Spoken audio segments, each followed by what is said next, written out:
आज जो कहानी मैं आपको सुनाने जा रही हूँ वो उत्तराखंड के पहाड़ों में हुई एक ऐसी घटना है जिसके बारे में सुनकर शायद आपको भी लगे कि कुछ जगहों पर आज भी ऐसी चीज़ें मौजूद हैं जिन्हें हम समझ नहीं सकते।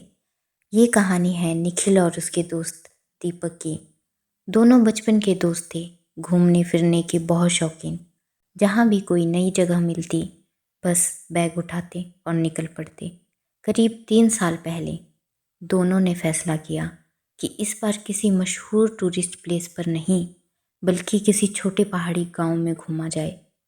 काफ़ी पूछताछ के बाद उन्हें एक दूर दराज का गांव मिला, ऐसा गांव जहां मोबाइल नेटवर्क भी मुश्किल से आता था।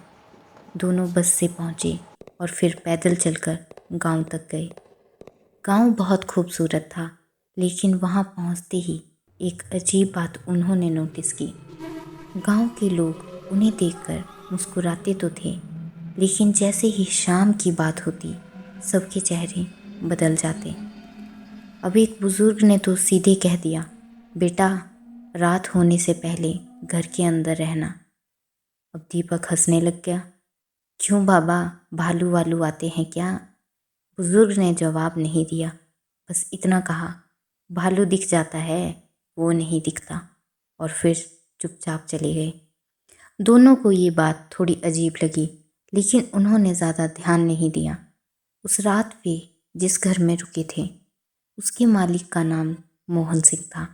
खाना खाते समय दीपक ने उनसे भी वही सवाल पूछ लिया, अंकल गांव वाले रात को इतना डरते क्यों हैं?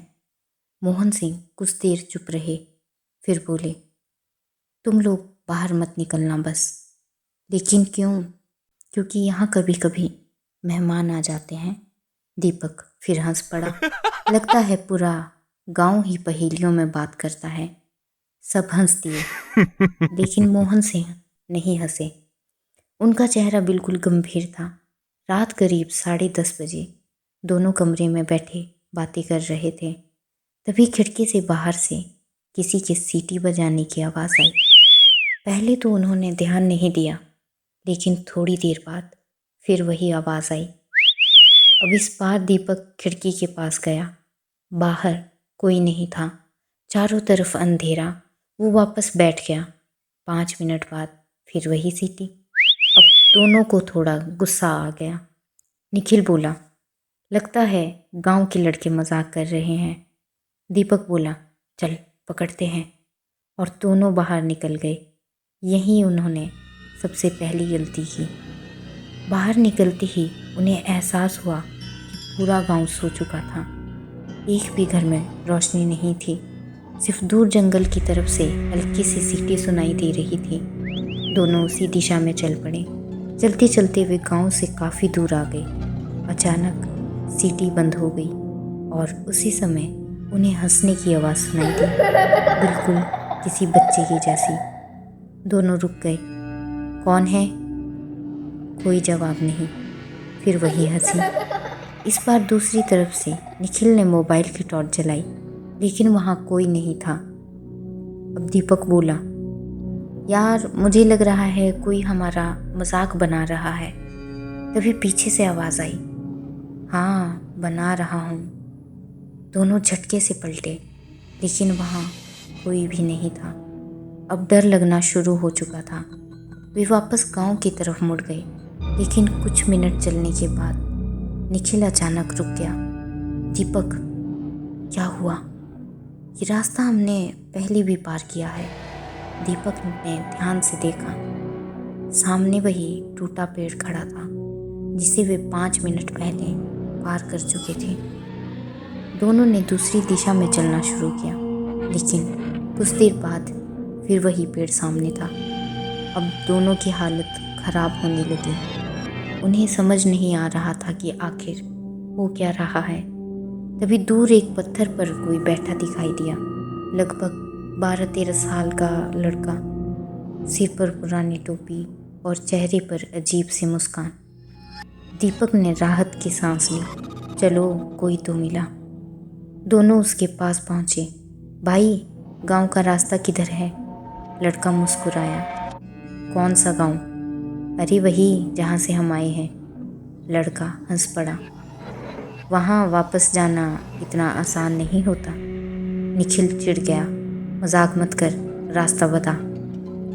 लड़के ने उसकी तरफ देखा और बोला, पहले खेल खेलो। दीपक और निखिल ने कहा, कौन सा खेल? अगर जीत गए तो रास्ता बता दूंगा। दीपक बोला, और हार गए तो? लड़के की मुस्कान और चौड़ी हो गई। तो मेहमान बन जाओगे। दोनों को उसका अंदाज बिल्कुल पसंद नहीं आया।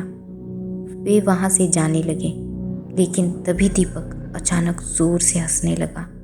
निखिल ने हैरानी से पूछा, क्या हुआ? दीपक बोला, तूने ये कपड़े कब बदले? निखिल नीचे देखने लगा और उसके पैरों तले ज़मीन खिसक गई। उसकी जैकेट गायब थी। अब उसने वही कपड़े पहन रखे थे जो दीपक ने पहने थे, और दीपक ने निखिल के। दोनों एक दूसरे को देखने लगे। उन्होंने कपड़े बदले ही नहीं थे। फिर ये हुआ कैसे? उधर वो लड़का पेट पकड़कर हंस रहा था, जैसे उसे बहुत मज़ा आ रहा हो। अब पहली बार दोनों को एहसास हुआ, ये कोई साधारण लड़का नहीं है। निखिल ने गुस्से में कहा, तू है कौन? लड़का धीरे खड़ा हुआ।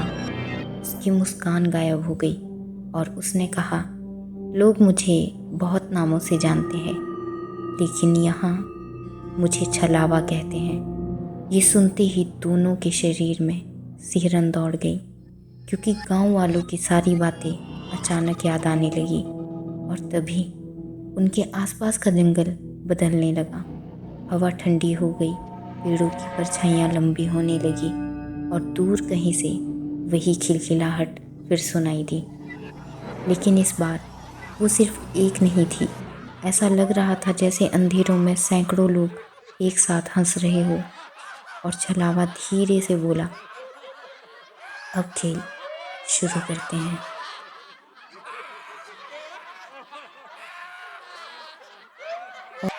यहीं से शुरू हुई वो रात जिसे हम आज तक नहीं भूल पाए। और हमें नहीं पता था कि वो लड़का कौन था, लेकिन अब हम उसके खेल का हिस्सा बन चुके थे।